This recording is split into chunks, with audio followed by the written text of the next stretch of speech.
ان کے والدین سے اور ان کے سرپرستوں سے جو آج یقیناً آئے ہوئے ہوں گے ان سے کہوں گا یہ کوئی معمولی بات نہیں ہے، یہ بہت بڑا اعزاز تھا جو اللہ نے آپ کے بچوں کو عطا کیا۔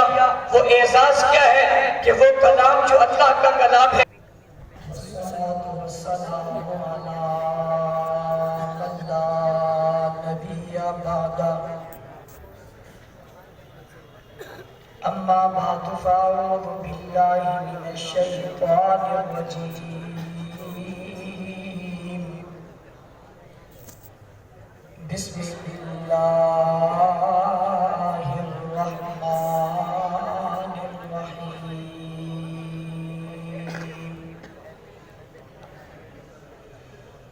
کتاب انزلناہ الیک لتخرج الناس من الظلمات إلى النور۔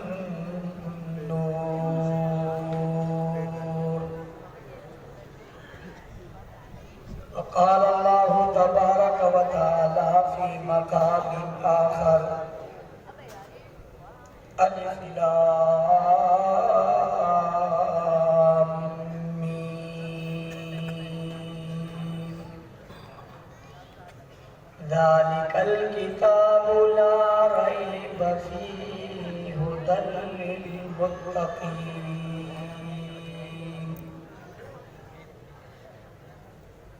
وقال النبي صلى الله عليه وسلم: إن الله يرفع بهذا الكتاب أقواما ويضع به آخرين۔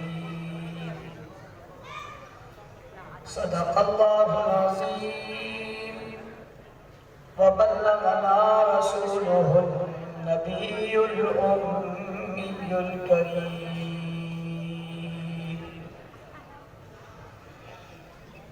کیوں نہ ہو ممتاز اسلام دنیا بھر کے دینوں میں، کیوں نہ ہو ممتاز اسلام دنیا بھر کے دینوں میں، وہاں مذہب کتابوں میں، یہاں قرآن سینوں میں۔ واجب الاحترام، قابل صد احترام، معزز مکرم محترم ذی وقار علماء کرام، معززین علاقہ، میرے لیے یہ خوشی اور خوش قسمتی کی بات ہے کہ جامعہ انوار القرآن کے اس سالانہ ختم بخاری شریف اور تکمیل قرآن کریم کی اس خوبصورت محفل میں مجھے حاضری کا شرف حاصل ہوا۔ اللہ تعالیٰ ان تمام بچوں کو جنہوں نے حفظ قرآن کریم کی تکمیل کی ہے، یا وہ طلباء جو آج علماء بن کر دستار فضیلت اپنے سروں پر سجائے ہیں، اللہ تعالیٰ ان سب سے اپنے دین کی خدمت لے لے۔ میں جامعہ کے تمام اساتذہ کا شکریہ بھی ادا کرتا ہوں، انہیں خراج تحسین بھی پیش کرتا ہوں کہ جس طرح انہوں نے بزرگوں کی امانت کو خوبصورتی کے ساتھ، دل جمی کے ساتھ، دل لگی کے ساتھ جس طرح پروان چڑھایا ہے، یقیناً یہ ان کے انتہائی خوبصورت محبت کا نتیجہ ہے۔ اللہ تعالیٰ اس جذبے کو مزید قبول فرمائے، اور بزرگوں کا یہ لگایا ہوا پودا کہ آج ہمارے درمیان حضرت اقدس شیخ الحدیث مولانا فدا الرحمن درخواستی رحمت اللہ علیہ موجود نہیں ہیں، لیکن یہ گلشن چمک رہا ہے اور دمک رہا ہے، اور انشاءاللہ العزیز یہ ورثہ جب تک رہیں گے یہ گلشن چمکتا اور دمکتا رہے گا۔ یہاں پر ایک تو وہ علماء کرام ہیں جنہوں نے تکمیل کے لیے، علم کی تکمیل کے لیے اپنا سفر شروع کیا اور آج وہ اس کے اختتامی مراحل میں ہیں۔ اور ایک وہ بچے جنہوں نے قرآن پاک حفظ کیا اور انہوں نے اپنے سینوں میں سے محفوظ رکھا، یہ تو بڑے لوگ ہیں، ان سے گفتگو بڑے لوگ ہی کریں گے، میں چھوٹا آدمی ہوں، میں ان بچوں سے گفتگو کر لیتا ہوں جنہوں نے حفظ قرآن کیا ہے اور اپنے سینے میں بٹھایا ہے۔ یہ آپ قابل رشک اور قابل فخر ہیں، اللہ تعالیٰ نے آپ کو اس اعزاز سے نوازا ہے۔ میں ان کے والدین سے اور ان کے سرپرستوں سے جو آج یقیناً آئے ہوئے ہوں گے ان سے کہوں گا یہ کوئی معمولی بات نہیں ہے، یہ بہت بڑا اعزاز تھا جو اللہ نے آپ کے بچوں کو عطا کیا۔ وہ اعزاز کیا ہے کہ وہ کلام جو اللہ کا کلام ہے، جسے اللہ نے خود کہا ہے، جسے اللہ نے جبرائیل کے ذریعے سب سے آخری نبی صلی اللہ علیہ وسلم پر اتارا ہے۔ رسول اکرم صلی اللہ علیہ وسلم نے اس قرآن پاک کو پڑھا ہے۔ اللہ نے اس قرآن میں اول کا تذکرہ، بعد کا تذکرہ، پہلوں کا تذکرہ، آنے والوں کا تذکرہ، علم والوں کا تذکرہ، عمل والوں کا تذکرہ، آسمانوں کا تذکرہ، زمینوں کا تذکرہ، چاند کا تذکرہ، سورج کا تذکرہ، زمین کے بننے کا تذکرہ، آسمان کے اٹھنے کا تذکرہ، سمندروں اور دریاؤں کے چلانے کا ذکر، حضرت آدم کی ولادت کا تذکرہ، نوح علیہ السلام کا تذکرہ، داؤد علیہ السلام کا تذکرہ، ایوب علیہ السلام کا تذکرہ، موسیٰ علیہ السلام کا تذکرہ، عیسیٰ علیہ السلام کا تذکرہ، ان نبیوں کی دعوت، ان نبیوں کے پیغامات، ان کی قوموں کی باتیں، زبانوں کی باتیں، حالات کی باتیں۔ کون سی بات ہے جو اللہ نے اس قرآن میں نازل نہیں کی؟ ساری دنیا کے علوم کو اس قرآن میں رکھ دیا، ساری دنیا کے علم کو اس قرآن میں رکھ دیا، اللہ نے اپنی توحید کو اس قرآن میں رکھ دیا، نبیوں کی رسالت کو اس قرآن میں رکھ دیا اور نبیوں کی جناب دعوت کو اس قرآن میں رکھ دیا،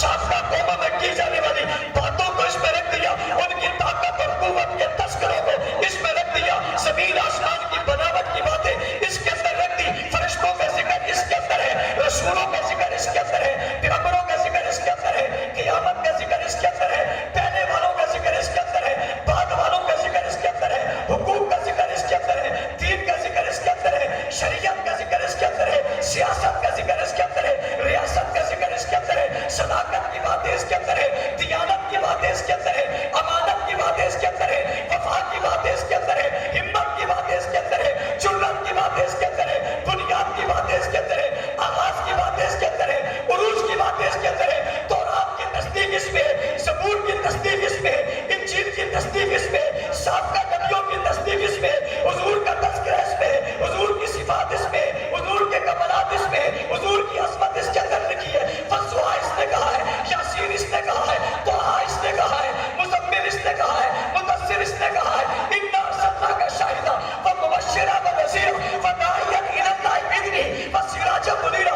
اس قرآن نے کہا ہے نبیوں کی پوری حقیقت کو، دین کی ساری عظمت کو، سارے نبیوں کے بیانیوں کو، قیامت تک آنے والے واقعات کو، جنت کے تذکروں کو، جہنم کے تذکروں کو، اہل علم کے تذکروں کو، اہل عمل کے تذکروں کو، مومنوں کی باتوں کو، منافقوں کی سازشوں کو، کافروں کی شرارت کو، ہر چیز میں قرآن میں رکھ دیا اور دنیا کے سارے خزانے قرآن میں موجود ہیں۔ کھول کر دیکھ تو صحیح، پوچھنا تیرا کام ہوگا، خزانوں کو کھول کر جواب دینا اللہ کے کلام کا کام ہوگا۔ سبحان اللہ۔ وہ کلام مقدس آنے والے بچوں کے رشتہ داروں اور اعزاء اقرباء اور والدین، آپ کے بچے کے سینے میں محفوظ ہے، کوئی معمولی کتاب نہیں۔ ذَلِكَ فَضْلُ اللَّهِ يُؤْتِیهِ مَن یَشَاءُ، یہ اللہ کا فضل ہے جسے اللہ دے دے۔ یہ طاقت بزور بازو نہیں ہے، کئی بڑے بڑے لوگ ہیں جن کے بچے نہیں پڑھ سکے، کتنے چھوٹے چھوٹے لوگ ہیں جن کے بچے پڑھ کر بلندیوں پر پہنچ گئے، یہ بڑی عظمت والی بات ہے۔ دوسری بات جو عرض کرنا چاہتا ہوں وہ یہ ہے کہ آپ نے اپنے بچوں کو قرآن کے لیے وقف کیا اور انہوں نے قرآن پڑھا، مایوس نہ ہونا، قرآن بھی بے وفا نہیں ہے، قرآن پڑھنے والا بھی بے وفا نہیں ہے۔ جس زمانے اور دور میں کوئی کسی کا نہیں ہوگا، قرآن نے کہا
شفاعت کا ذریعہ بنے گا اور تمہیں وہاں سے لے کر جنت میں جائے گا.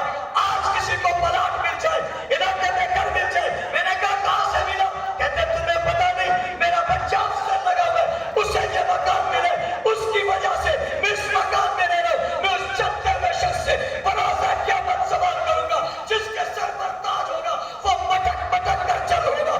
دنیا پاپ اٹھا اٹھا کر اسے دیکھ رہی ہوگی. پوچھنے والا پوچھے گا یہ کوئی ولی ہے, کتب ہے, ابدال ہے, غوث ہے, شیخ الحدیث ہے, شیخ التفسیر ہے, یہ کون ہے؟ کہا جائے گا نہیں, یہ کوئی نہیں, یہ تو ناسم آباد کے علاقے میں رہنے والا, ایک گھر میں رہنے والا ایک عام ملازم ہے. اتنی بڑی شان کیوں ہے؟ جواب آئے گا, اس کے بچے نے قرآن سینے میں رکھ لیا ہے, خدا نے تاج کو اس کے سر پہ رکھ دیا ہے. سبحان اللہ. آپ کے بچے نے جو قرآن پڑھا, اسے سمجھنے کی کوشش کرو, یہ بہت بڑی دولت ہے.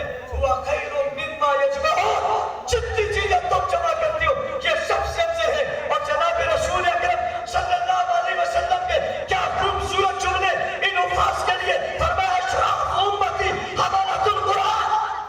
تو کہتے ہیں وہ مؤسس ہے, وہ کہتا ہے یہ مؤسس ہے, میں کہتا ہوں یہ مؤسس ہے, کوئی کہتا ہے فلاں مؤسس ہے, کوئی کہتا ہے وزیر مؤسس ہے, کوئی کہتا ہے سفیر مؤسس ہے, کوئی کہتا ہے مالدار مؤسس ہے, کوئی کہتا ہے وزیر اعظم مؤسس ہے, کوئی کہتا ہے صدر مؤسس ہے, کوئی کہتا ہے اسکول کا ٹیچر مؤسس ہے, کوئی کہتا ہے فلاں افسر مؤسس ہے.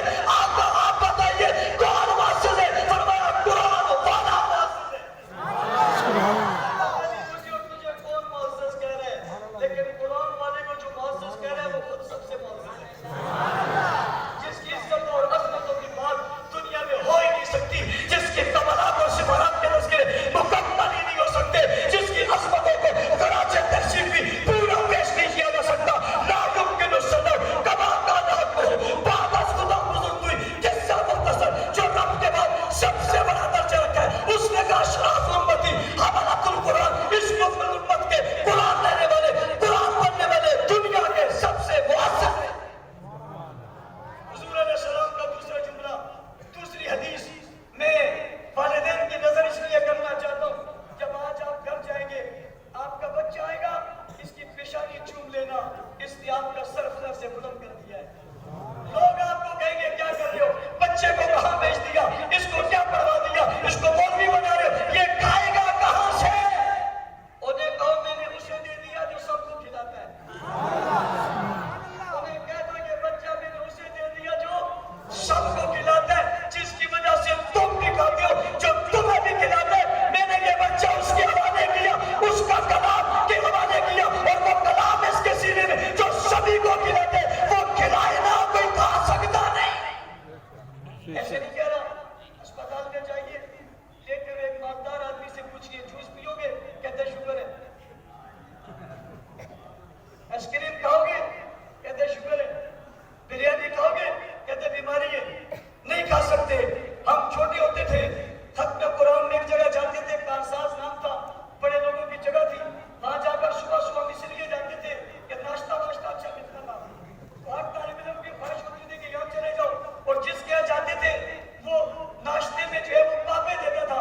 ہم کہتے ہیں چاہے باہر میں, اس سے بچے ہم گھر میں پراٹھا کھا لیتے ہیں, تو پاپے دینے لگا. پتا چلا یہ سوائے پاپوں کے کھائے کچھ نہیں سکتا. ہم نے کہا اسے کہو تو نہیں کھا سکتا, ہم تو کھا سکتے.